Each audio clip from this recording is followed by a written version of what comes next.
All right, today we are diving into one of the most consequential, complex, and, let's be honest, emotionally charged questions in modern Indian history: the demand for Pakistan and the partition of India. And we're going to do that by digging into a really important text that tried to step back from the politics and just analyze the problem from every possible angle. So let's start right where the author starts. The whole idea here wasn't to get angry or give fiery speeches. The argument was that the demand for Pakistan wasn't something you could just brush aside. It was a serious, profound development that you had to actually study, dispassionately. The goal wasn't to win an argument, it was to understand. So here's how we're going to break this all down. First, we'll look at why this was seen as a problem that needed to be studied, not just debated. Then we'll get into the big question: what actually makes a nation? After that, we'll cover the case against partition, the social problems of coexistence, and finally, the absolutely frightful choice India was facing. Okay, so let's jump into that first point. Why was the demand for Pakistan seen as something so much deeper than just a political squabble? What made it feel like such a fundamental shift? Well, the text uses this really striking biological metaphor. It says the call for Pakistan wasn't like a temporary fever or a political cold you could just get over. No, it was more like a new, permanent characteristic that had developed deep inside the Muslim political consciousness. It was a fundamental change that you couldn't just ignore or hope would go away. And to really drive this home, the author brings in the philosopher Edmund Burke with this incredibly powerful quote. The idea is simple but profound.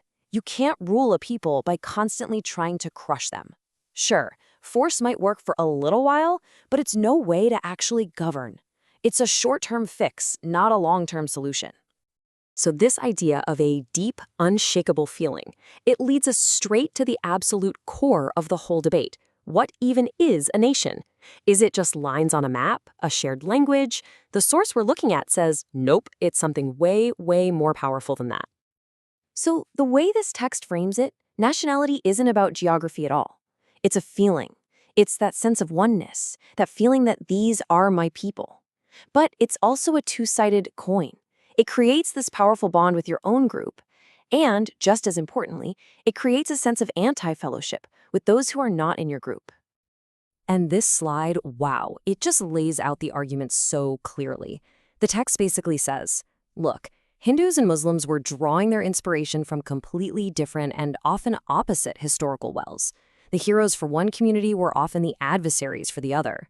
This created two totally separate national feelings, two different consciousnesses living in the same space. And then there's this quote from the historian Ernest Renan that just nails it. He says, look, for a nation to work, you need a shared history, shared memories. But, and this is the absolute kicker, you also need to agree on what to forget. You have to be able to let go of the old conflicts. The text asks a really tough question. Could Hindus and Muslims ever truly agree to forget their past to build one single future? Okay, so that's one side of the coin. But what about the arguments against partition? Because believe me, they were powerful, and they came from a place of deep conviction. So let's look at what those who wanted to keep India together were saying. The opposition, as laid out in the text, really stood on these three main pillars. First, just the heartbreak of breaking up the unity of India. Second, the argument that partition wouldn't even solve the communal problem. But the one that really, really carried a ton of weight was the practical, strategic one, the defense of India. And here's the thing. It was a huge, huge problem. The Indian army, the very force that defended the entire subcontinent, was overwhelmingly made up of Muslim soldiers. And where did most of them come from? You guessed it, the Punjab and the Northwest Frontier Province, the exact regions that were supposed to become Pakistan. And this chart just lays it out in black and white. It's pretty staggering when you look at it. The Punjab and the Northwest Frontier, look at those numbers. Over 90,000 recruits from just those two spots. Now compare that to a massive province like Bengal. Nothing. Zero. So the crucial point was this. The people who wanted to form their own country were the very same people who were guarding the gates of the entire country. You can see the dilemma, right? If you agree to partition, you're not just losing territory, you're losing your primary defenders and creating a brand new vulnerable border you somehow have to protect. Okay, so we've talked politics, we've talked military strategy, but the source argues there was something else going on, a kind of social sickness, a deep malaise that was poisoning both communities from the inside out. And it's a really tragic catch-22, because both sides were so focused on maintaining a united front against each other, they couldn't deal with their own internal problems.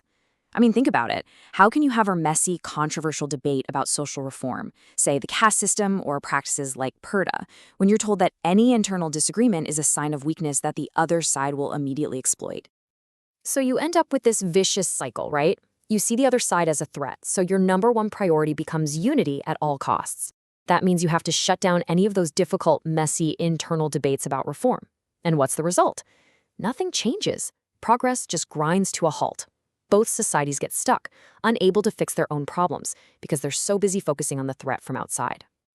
So, after all this, after looking at what makes a nation, the military arguments, the social rot, we get to the final, absolutely chilling choice that the author lays out.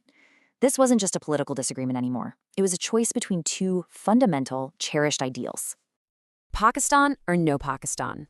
That's it. That's the question. And after everything we've seen laid out, it's clear there's no easy answer. It's presented as this monumental, genuinely terrifying decision with massive consequences no matter which way you go.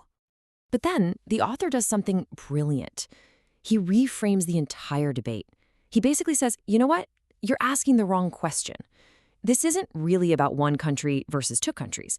It's about something much, much bigger. And here it is. The real choice, according to the text, was between the freedom of India and the unity of India. Wow. I mean, just let that sink in. The argument is that an India held together by force, with millions and millions of unwilling citizens, couldn't actually be a free India. It would be a state perpetually at war with its own people. So which do you choose? Unity or freedom? And that brings us right back to where we started, with that piercing question from Edmund Burke. Can you really call it a nation if you have to perpetually conquer it just to hold it together? It was the question at the very heart of India's partition. And honestly, it's a question that still echoes in so many conflicts all around the world today.